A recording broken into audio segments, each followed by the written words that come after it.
Mae hanes a gwerth cymdeithasol ein coedwigoedd yn rhan elfennol o raglen Coedwig Genedlaethol i Gymru, and the National Forest for Wales programme will be working closely with the People's Collection Wales to promote, preserve and celebrate the story of trees in our society.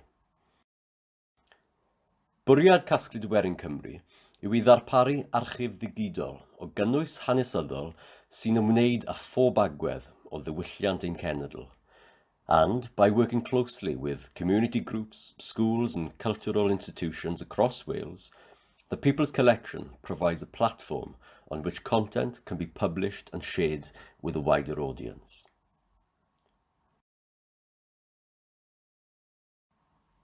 The remit for material we publish is almost limitless, ac mae'n falch iawn gennym ni weld mwy o gynnwys sy'n dathlu hanes a phwysigrwydd byd natur yn yr archif, just like this collection. A mini archive of documents, oral histories and scientific material relating to people and the marine environment, wedi ei gasglu ynghyd o bob rhan o arfordir ein gwlad.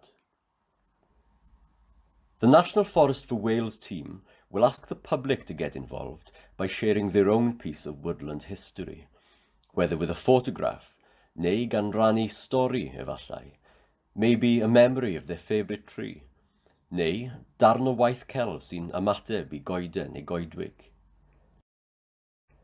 Dyma gyfle i ni rannu a dathlu coed ein cymdeithas, an opportunity for us all to celebrate the trees that we love.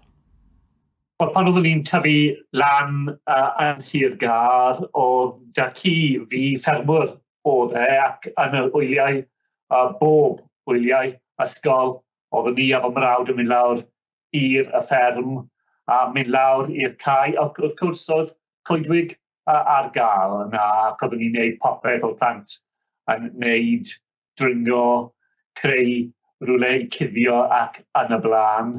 So o'r ddechrau oeddwn ni'n gyfarwydd gyda coedwig ac oedd yn rhan o'r bywydau ni. Nawr ble dwi'n mynd ar fy wyliau yn ystod yr haf lawr yn Sir Benfro, mae coedwig newydd, coedwig millennium, sydd wedi bod yn tyfu nawr am 20 mlynedd. A dwi'n cael y cyfle bob flwyddyn i mynd lawr i weld y coeden yn tyfu, a mae rhywbeth rhyfeddol i weld rhywbeth fel yna, rhywbeth newydd fel yna yn tyfu yma yn Cymru.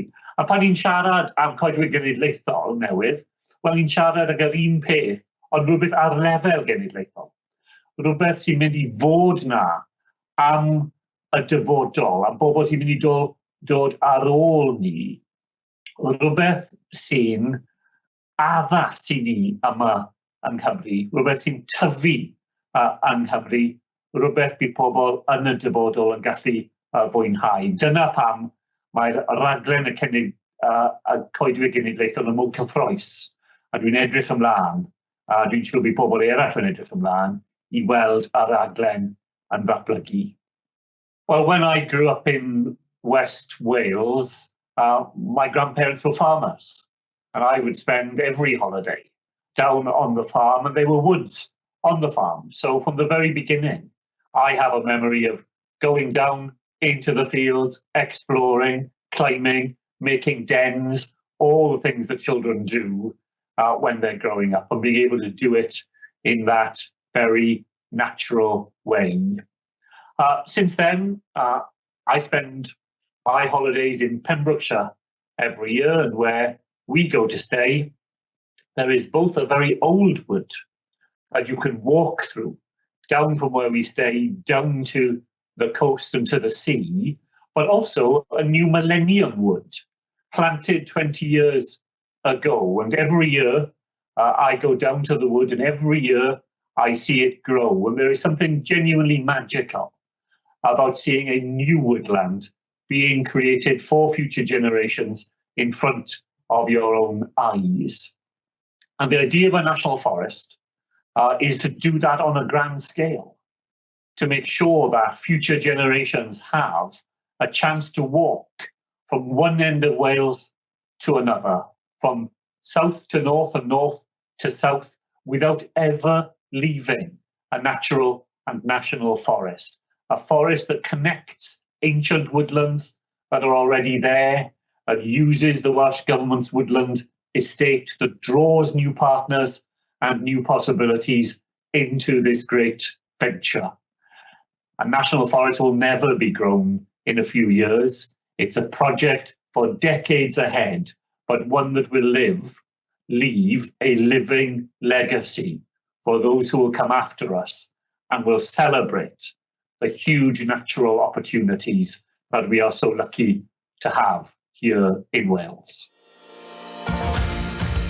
My passion for woods came from wanting to live a more primitive lifestyle. So I'm trying to create a woodland that, as well as providing timber, also provides benefits for the environment and wildlife, and also produce quality timber for local people to use.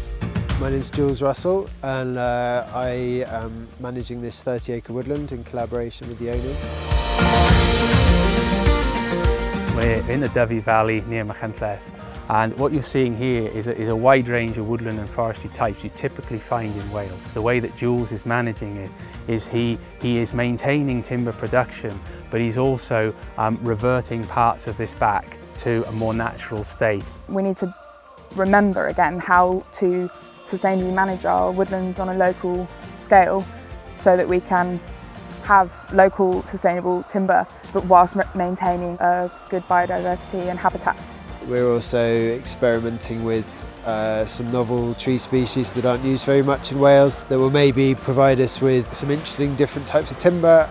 We process the timber on site with a mobile mill, and we sell it direct to customers locally. Mae'n rhoi cyfle I dod â mwy o gwerth economaidd nôl i'r cymunedau lleol. Ar yr un pryd fel gwella yr ecoleg a gwella yr ansawdd dŵr ac awyr. There's woodland all over Wales that is in need of active management. There's a huge interest from people to plant more trees, particularly farmers who own a lot of the broadleaf woodland in Wales, and that's really something I think the National Forest can really focus on, and planting more woodland as well to increase connectivity and improve what we've got.